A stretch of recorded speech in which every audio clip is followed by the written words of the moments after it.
What's up, everybody? And it's me again, and unfortunately, that's bad news for all of us. I recently, in the past few days, saw news articles about these missing girls that's in Washington D.C.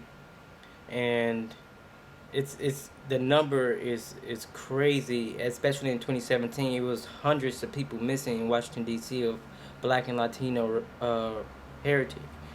And so I found an article in the Washington Post by Cortland Malloy, and I'm going to read a few points off of it, and I'm going to share my insights and my opinions about it as I go along. There were 211 missing people reported in the district in January. 190 of them eventually were found unharmed. That left 21 missing, 10 of them teenage girls. Just in the past few days, more of them have been found unharmed. Police have not said how they were found or why they went missing, but the description of the girls given when they disappeared reflects a disturbing pattern.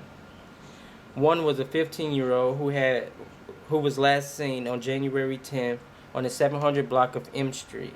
She was black, 5'5", 150 to 170 pounds, and had black hair and brown eyes.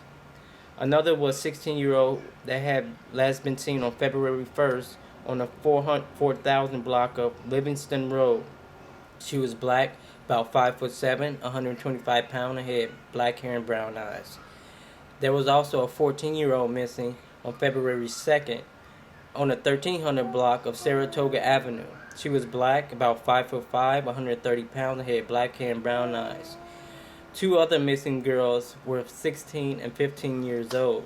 Article continues and says black teenage girls remarkably close in age and physical description reported missing than found. They may be among the lucky ones. So many disappear and never seen or heard from again.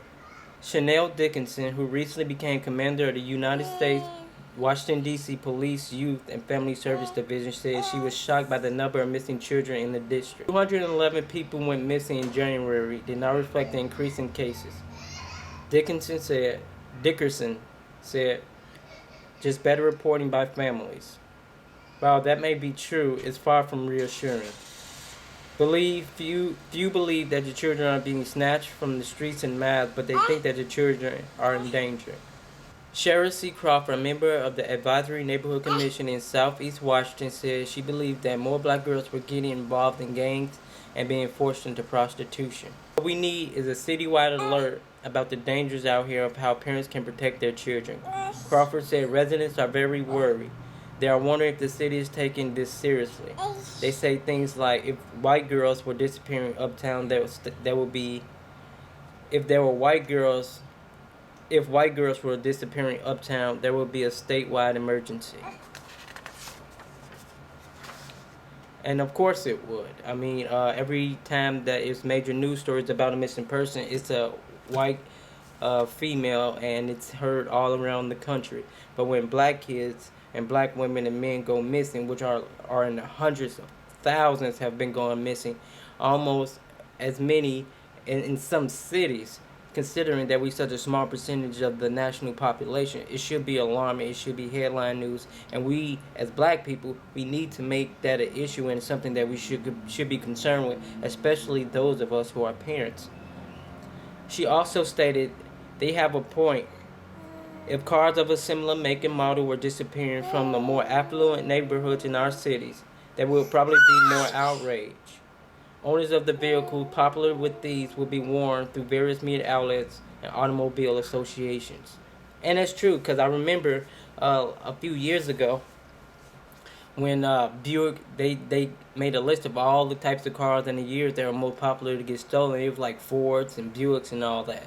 But when it comes to black girls, we have to search and find these things out for ourselves, and because they don't report it. I mean, how can you report a nation to report that black people have gone missing or been snatched away when they don't even care if they shoot you on video camera? They don't care. And as far as they go, it's just too many of us in the first place. I'm going to continue with the article.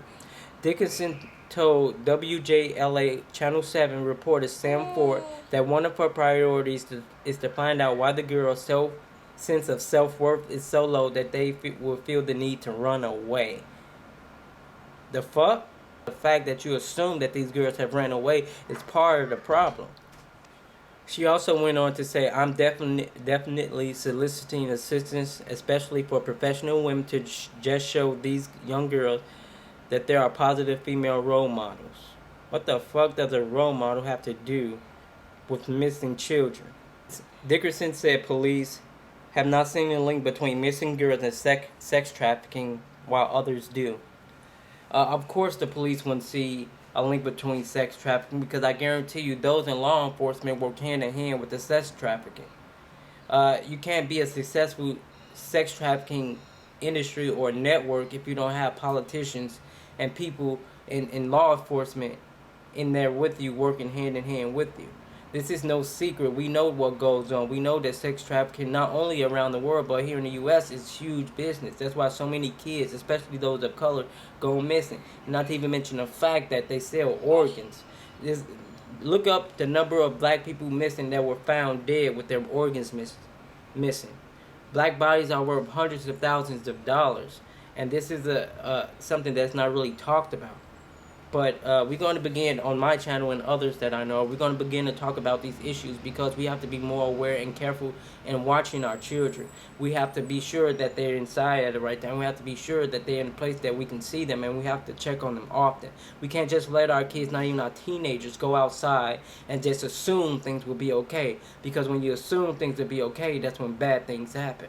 And if you're a parent out there, especially a single female parent, and you don't own a firearm or some type of protection that can stop a person who's trying to harm you, I guarantee you, you're going to be in a bad situation when it happens. And I always assume something bad is going to happen, so that way I stay prepared even if it doesn't.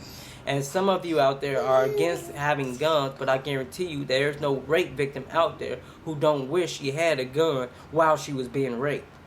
I'm going to continue with this article before I go any further. Eddie Kane, a DC native who hosts an online talk show on WLVS, stated, I tell listeners to stop posting those first day of school photographs of their children that include the address of that school. That's what predators are looking for. And that doesn't only go for the first day of school and the address of the school, but that go to the address of your home. Anything that tells on the photograph where your location is, or where you stay, or where you live, that's exactly what a pedophile and a predator looks for.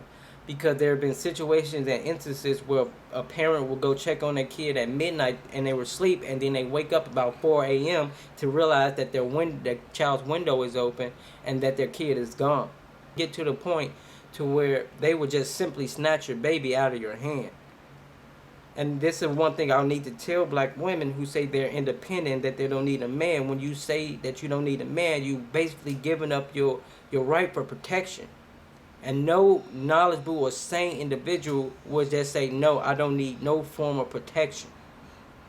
That's when you become a victim. And then your children become victims. Derica Wilson, co-founder and chief executive of Black and Missing Foundation, said that people of color amount to 40% of all missing people in the country. That's 40% of people of color missing in the country, yet black people are roughly 13.5, 14%. How is that possible? I mean, I know how it's possible, but that doesn't worry you out there. It worries me as a father. I'm very, very concerned about this, and I keep a very strict and close eye on my kids. But I've seen situations where parents just let their 3 and 4 and 5-year-old just go ahead, go play, even in parking lots. Wilson also stated that, fair or not, that may be the only way residents can get the answers they seek. As Baldwin understood, black life would have to matter to black people who were being victimized before they would matter to anybody else. Unfortunately, it is true, is that unlike white people in this country, everybody has the sense and been taught that white life is more valuable and that it matters, and they don't have to have marches saying white life matters, because that's been taught and indoctrinated into us from the movies to the education. But when you say black lives matter, they automatically say all lives matter, which negate the fact that we're specifically talking about black people that make up 40% of people who's missing and are disproportionately arrested, disproportionately killed by the police, So whether or not they understand and they want to sit there and argue when we say lives matter, black lives matter, I don't give a damn if they understand it or not, or if they want to say white lives matter, that's fine too. But I'm going to do what I have to do to make sure that black lives continue to matter and that black lives are protected. At the end of this video, I found a very interesting video that stated facts is about 2.5 minutes long. Okay, bye-bye. It's about 2.5 minutes long, and it gives very important details about this case, about these cases of these missing black people in Washington, D.C. And so I will put the link to the video in the description, and I will also attach it to mine so I can give the person credit who created it. Be safe out there. Watch your kids. Stay blessed. Get a firearm, get a knife, get some mace, get something, because these people are targeting our children, and they're targeting black men, and eventually they're already targeting all of us. All right, so you have to be prepared, you have to be vigilant, and pay attention to your surroundings. There's no safe place in this country for black people. I don't give a fuck what part of town you live in, what part of the country you live in. There's no safe place for black people in this country, because we live in a white supremacist nation, and at any point a white person can go and snatch your kid, snatch you, or just decide to open fire on a group of people, even if they're in a church. So you have to be prepared. You have to stop refusing to see situations and reality as it is. Simply because you don't want to admit that we live in a white supremacist society does not mean that we're not. It just means that you're too cowardly to do something about it, because then that will give you a responsibility to say that this is your call to action. It's time for you to man up. It's time for you to woman up. And it's time for you to get your shit together and prepare for what's heading our way.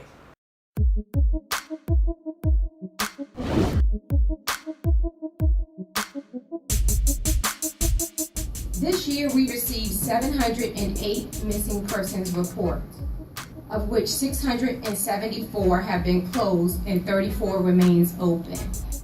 We have no reason to believe that 34 open cases are in any way related.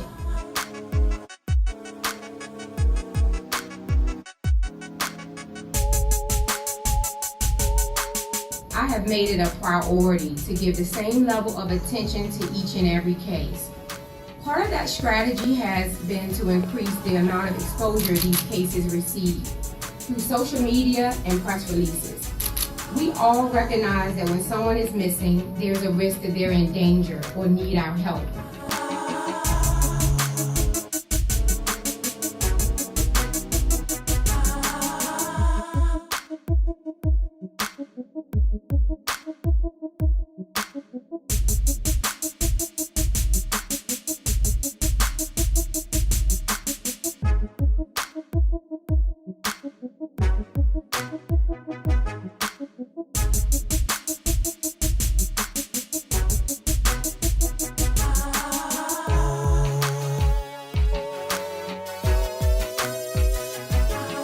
Nine months after Elizabeth Smart was abducted from her bedroom, she was back in the arms of her parents. 11 years ago, Alabama teenager Natalie Holloway went missing on a graduation trip in Aruba.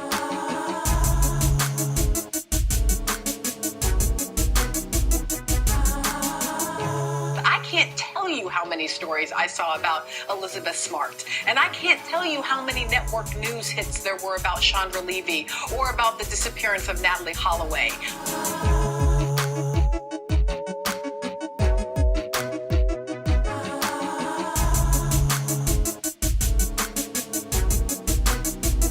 The overwhelming majority of our reported missing persons quickly return home or are located.